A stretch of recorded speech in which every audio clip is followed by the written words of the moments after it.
आपका। Hello friends, स्वागत है आपका आज की हमारी इस वीडियो में। फ्रेंड्स, आज मैं आपको अपने रियल साइंस से जुड़ी कुछ वीडियोस के बारे में बताना चाहूंगी। फ्रेंड्स, मैं रियल साइंस चैनल पर ज्यादातर साइंस और धर्म की वीडियो अपलोड करती हूँ। देखिए फ्रेंड्स, धर्म और साइंस की वीडियो अपलोड करने से मुझे कुछ लोगों के कमेंट्स आ रहे हैं कि मैडम आप धर्म और साइंस की वीडियो एक साथ एक चैनल पर कैसे अपलोड करती हैं। तो फ्रेंड्स, मैं चाहती हूँ कि मैं दोनों ही तरह की वीडियो चैनल पर अपलोड करूँ। लेकिन फ्रेंड्स, जो लोग धर्म को पसंद करते हैं वो साइंस की वीडियोस को देखना पसंद नहीं करते, और जो लोग साइंस को पसंद करते हैं वो धर्म की वीडियोस को देखना पसंद नहीं करते। तो फ्रेंड्स, इस तरह लोगों में आपस में मतभेद है। लेकिन फ्रेंड्स, मेरा मकसद इन दोनों तरह की वीडियो अपलोड करके लोगों में धर्म और साइंस के प्रति दोनों के प्रति रुचि पैदा करना है, न कि कोई अंधविश्वास। फ्रेंड्स, इसके बारे में मैं आपसे बहुत सारी बातें शेयर करना चाहती हूँ, लेकिन इससे पहले आप राजेश जी के विचार सुनिए। इस बारे में अपनी क्या राय देते हैं। प्लीज सर, आप अपने कुछ विचार रखिए ताकि हमारे दर्शकों को इसके बारे में अच्छी तरह से जानकारी मिल सके। हाय फ्रेंड्स, सबसे पहले मैं दीप्ति जी को धन्यवाद देना चाहता हूँ जिन्होंने मुझे अपने चैनल पर बुलाकर मुझे यहाँ पर बोलने का मौका दिया, और साथ ही मैं इस चैनल के दर्शकों को नमस्कार कहना चाहता हूँ जो मुझे इस चैनल पर पहली बार देख रहे हैं। दोस्तों, मेरा नाम राजेश है और मुझे दीप्ति जी ने बुलाकर अपने विचार रखने का यहाँ पर मौका दिया है। मैं सबसे पहले दोस्तों आपको कहना चाहता हूँ कि साइंस और धर्म कभी भी एक दूसरे का विरोध नहीं करते। हम दुनिया भर के साइंटिस्ट को ही ले लो, मैंने दुनिया में कभी भी किसी साइंटिस्ट को धर्म का विरोध करते नहीं देखा, एक दो केस को छोड़ दीजिए, लेकिन मैक्सिमम साइंटिस्ट आज भी धर्म को मानते हैं। हम जिन टेक्नोलॉजी वाले देशों की बात करते हैं उनमें इजराइल, जापान, कोरिया जैसे देश आते हैं। इन देशों में लोग धर्म को काफी मानते हैं। इजराइल के यहूदी तो धर्म के सबसे ज्यादा कट्टर लोग हैं, वो लोग अपने धर्म में सबसे ज्यादा विश्वास रखते हैं। लेकिन इजराइल ने धर्म के साथ साथ साइंस को भी लेकर वो साथ में चले हैं, और आज हालात ये हैं कि यहूदी दुनिया में टेक्नोलॉजी में सबसे आगे हो चुके हैं। उसके साथ ही जापान जैसे लोग आज भी टेक्नोलॉजी में बहुत आगे हैं। मेरा कहने का मतलब ये है कि साइंस सिर्फ 200-300 पहले की खोज नहीं है। हम सोचते हैं कि साइंस 200-300 पहले आई और साइंस ने सब कुछ बदल कर रख दिया, और धर्म के बारे में साइंस ने बहुत सारी गलतफहमियां दूर कर दी। लेकिन मैं कहना चाहता हूँ कि साइंस और धर्म दोनों साथ मिलकर चले हैं। अगर हम प्राचीन काल की बात करते हैं तो किसी भी बड़े धर्म की किताब को ले लीजिए, चाहे वो हिंदू हो, मुस्लिम हो, ईसाई हो, इन सभी धर्म की किताबों में आपको साइंस की बहुत सारी बातें जानने को मिलेंगी। इन सब किताबों में यह लिखा है कि यह दुनिया कैसे बनी, ग्रह, सितारे, चांद, हर चीज के बारे में लिखा मिलेगा। अगर हम अपने देश के धार्मिक किताबों की बात करें तो जैसे वेदों में सब कुछ लिखा है, वो चाहे आयुर्वेद, योगा, मेडिटेशन, इनके साथ साथ कौन सी साइंटिफिक बातें हैं जिनके बारे में हमारे वेदों में नहीं लिखा। अगर ये सिर्फ धर्म की किताबें होती तो इनमें सिर्फ आध्यात्मिक नॉलेज मिलता, लेकिन दुनिया भर की सभी धर्म की किताबों में साइंस की बहुत सारी बातें लिखी हैं, हमें किस तरह जीवन जीना चाहिए। इसके साथ साथ हमारे धर्म की किताबों में एस्ट्रोनॉमी, अर्थशास्त्र और विज्ञान के बहुत सारे फील्ड के बारे में लिखा है, मैथमेटिक्स के बारे में लिखा है, औषधियों के बारे में लिखा है। अगर ये सिर्फ धर्म की किताबें होती तो ये कभी भी दुनिया की थ्योरी, दुनिया के बनने की थ्योरी, ग्रहों के बारे में और बाकी चीजों के बारे में कभी नहीं लिखती। असल में जो धर्म की किताबें थी प्राचीन काल में सारा नॉलेज इन धर्म की किताबों के द्वारा दिया जाता था, जैसा कि आज स्कूल, कॉलेजेस हैं, यूनिवर्सिटीज हैं। लेकिन प्राचीन काल में ऐसा कोई भी संस्थान या इंस्टीट्यूट नहीं थे। उस समय सारा नॉलेज धर्म की किताबों के द्वारा दिया जाता था। और दोस्तों, उस समय के लोग धर्म की इन किताबों पर बहुत ज्यादा विश्वास करते थे। अगर हम कोई भी चीज धर्म की इन किताबों में लिख देते थे तो इससे लोगों तक अपनी बात पहुंचाना बहुत ही आसान हो जाता था। हमारे प्राचीन काल के लोग बहुत ही एडवांस और अच्छी सोच समझ वाले थे, इसीलिए उन्होंने साइंस और बाकी चीजों का जो नॉलेज था वो लोगों तक पहुंचाने के लिए इन धर्म की किताबों का सहारा लिया। तो दोस्तों, मेरा यही कहना है कि जितने भी साइंस के आविष्कार हुए हैं वो प्राचीन काल में भी हुए हैं। अगर हम देखें लोहा, तांबा, पीतल, बहुत सारी धातुएं, इनकी खोज कब हुई? इनकी खोज हजारों साल पहले हो चुकी थी, और हम बहुत सारी साइंटिफिक चीजों का इस्तेमाल पहले ही करना शुरू कर चुके थे। जो ये लोग सोचते हैं कि साइंस 200-300 साल का ही रिजल्ट है और इससे पहले साइंस नहीं थी, सिर्फ धर्म था और धर्म में सिर्फ अज्ञानता थी, तो ये सोचना बिल्कुल ही बकवास है। इसका एग्जाम्पल आप दिल्ली के आयरन पिलर से ही ले लीजिए। दिल्ली का आयरन पिलर, जिसको 1600 साल से ज्यादा पुराना बताया जा रहा है, उस पर आज तक कभी भी जंग नहीं लगा। दोस्तों, यह एक लोहे की धातु से बनी हुई एक विशाल पिलर है, लेकिन आज तक इस पर कभी भी जंग नहीं लगा। ये बाहर के वातावरण में, खुले मैदान में, बारिश और हर तरह के तापमान को सहन करते हुए आज भी ऐसे का ऐसे खड़ा है जैसे इसे कुछ साल पहले ही खड़ा किया गया हो।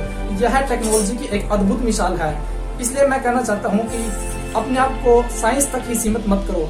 धर्म के अंदर बहुत सारा ऐसा ज्ञान है जिसमें हम बहुत सारी वैज्ञानिक एविडेंस के साथ प्रूव कर सकते हैं कि ये चीज हमारी जिंदगी के लिए बहुत ही इम्पोर्टेंट है। आज हमारे देश के लोग योगा और आयुर्वेद को पूरी तरह से भुला चुके हैं, लेकिन हमें सोचना होगा कि सिर्फ एलोपैथिक दवाएं ही हमारे लिए उपयोगी नहीं है, बल्कि आयुर्वेदिक और योगा मेडिटेशन को अपनाकर हम अपने जीवन को बहुत ही सुखी बना सकते हैं। हमें सिर्फ साइंस के ऊपर डिपेंड नहीं रहना चाहिए।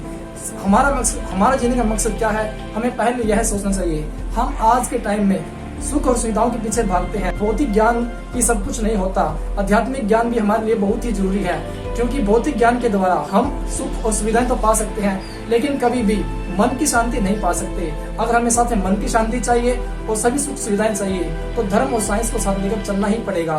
तो दोस्तों, मैं यही कहना चाहता हूँ कि साइंस और धर्म कभी भी एक दूसरे का विरोध नहीं करते, लेकिन हम जैसे लोग सोचते हैं कि साइंस की कुछ किताबें पढ़कर हमें दुनिया के सब सच्चाई का पता चल गया है, लेकिन हमें बड़े बड़े साइंटिस्ट और विद्वानों से सीखना चाहिए जो कभी भी खुलकर धर्म का विरोध नहीं करते।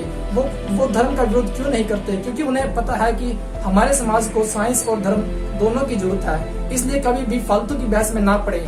मैं देखता हूँ कि YouTube, Facebook हर जगह दो तरह के ग्रुप बन चुके हैं। एक है साइंस को मानने वाला, एक है धर्म को मानने वाला। जो लोग साइंस को मानते हैं वो हमेशा धर्म की बुराई करते हैं, और जो धर्म को मानते हैं वो धर्म को सही साबित करने की कोशिश करते हैं। वो कहते हैं कि साइंस की ज्यादातर बातें हमारे धर्म में पहले ही खोजी जा चुकी हैं। लेकिन दोस्तों, मैं इतना भी नहीं कहना चाहता कि सारी खोजें धर्म की ही देन है, क्योंकि हमारे लाखों वैज्ञानिक पूरी दुनिया भर में रिसर्च करते हैं, तब जाके वो कोई निष्कर्ष पर पहुंचते हैं, कोई नई खोज करते हैं। इसलिए साइंटिस्ट को भी क्रेडिट देना जरूरी है।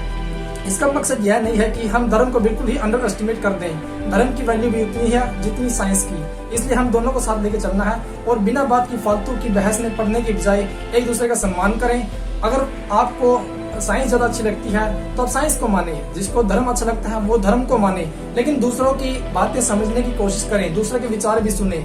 अगर आपको अच्छा नहीं लगे, भले ही आप इसमें विश्वास ना करो, लेकिन कभी भी एक दूसरे की भावनाओं को ठेस ना पहुंचाएं। तो मेरा कहने का मतलब बस यही है कि हमें दोनों को साथ लेकर चलने की जरूरत है। अब्दुल कलाम जी से सीखिए, जो धर्म को भी मानते थे और साइंस को भी मानते थे। ऐसे ही हमारे देश में बहुत सारी मिसाल है। रामानुजन को ले लीजिए, जो मैथ के बहुत बड़े विद्वान थे। उन्होंने अपना जीवन एक मंदिर में बिताया और वहीं बैठकर मैथ के बड़े बड़े सिद्धांत दिए। सोचिए जरा, आज के टाइम में हमारे पास सभी तरह की सुविधाएं हैं, बड़े बड़े स्कूल कॉलेजेस हैं, एक से एक किताबें हैं, इंटरनेट और सभी तरह की चीजें हैं। उस टाइम की सोचिए, जब रामानुजन जैसे विद्यार्थी मंदिर में बैठकर ही पढ़ते थे, मंदिर में बैठकर ही खोज करते थे। आप रामानुजन के बारे में शायद नहीं जानते, वो मैथ के इतने बड़े विद्वान थे कि आज तक बड़े बड़े वैज्ञानिक उनका आदर करते हैं, उनका सम्मान करते हैं। उनके द्वारा दी गई मैथ की इक्वेशंस के दम पर आज हमने ब्रह्मांड के बड़े बड़े रहस्यों को सुलझाया है। इसलिए दोस्तों, मैं कहना चाहता हूँ कि धर्म कभी भी किसी को आगे बढ़ने से नहीं रोकता।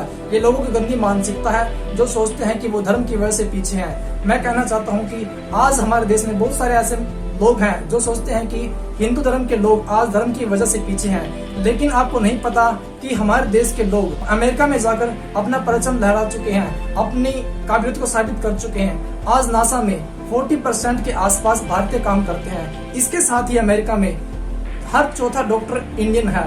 आपको यह जानकर बड़ी खुशी होगी, लेकिन अगर हम अपने इंडिया के अंदर देखें तो ज्यादातर वैज्ञानिक आज भी धर्म को मानते हैं। इसरो के अंदर 90% से ज्यादा लोग हिंदू धर्म को मानने वाले हैं, और वो फिर भी बड़े बड़े कारनामे करते हैं। आज इसरो दुनिया की सबसे सक्सेसफुल स्पेस एजेंसी बन चुकी है और पूरी दुनिया इसको बड़े सम्मान के साथ देखती है और इसकी इज्जत करती है। लेकिन इसरो के साइंटिस्ट कभी भी खुलकर धर्म का विरोध नहीं करते और वो धर्म को मानते हैं, और वो अपना कोई भी मिशन शुरू करने से पहले धार्मिक क्रियाएं पूरी करते हैं। तो मैं यही कहना चाहता हूँ कि हम जैसे लोग धर्म और साइंस के टकराव के बीच में पड़ते हैं और एक दूसरे का विरोध करते हैं, लेकिन दुनिया के बड़े बड़े साइंटिस्ट कभी इन चीजों में नहीं पड़ते। वो अपने मकसद पर फोकस करते हैं, आगे बढ़ते हैं और बड़े बड़े कारनामे करते हैं। लेकिन हम जैसे लोग आपस में लड़ते रहते हैं, अपने कीमती टाइम को खराब करते हैं और कभी भी कोई बड़ी खोज नहीं कर पाते, कोई बड़ा कारनामा नहीं कर पाते, कभी भी आगे बढ़ पाते। तो इसलिए मैं कहना चाहता हूँ कि हमें फालतू की बहस में पढ़ने की बजाय एक दूसरे का सम्मान करें और आपको जो भी विचारधारा को मानना है उसको माने। कभी भी एक दूसरे के खिलाफ आवाज ना उठाएं, गंदे कमेंट ना करें और फालतू की बहस में ना पड़ें। तो दोस्तों, मैं बस इतना ही कहना चाहूंगा। इसके आगे जो दीप्ति मैडम जी हैं, इनके विचार सुनिए और ऐसे फालतू की बहस में ना पड़े बस। Thank thank you Rajesh ji, आपने अपनी बहुत अच्छी बातें रखी। फ्रेंड्स, मैं राजेश जी के विचार से बिल्कुल सहमत हूँ। आपकी इस बारे में क्या राय है, आप हमें कमेंट करके जरूर बताइए। फ्रेंड्स, मैंने लास्ट टाइम अपने बेस्ट इन्फो चैनल पर एक वीडियो अपलोड करी थी।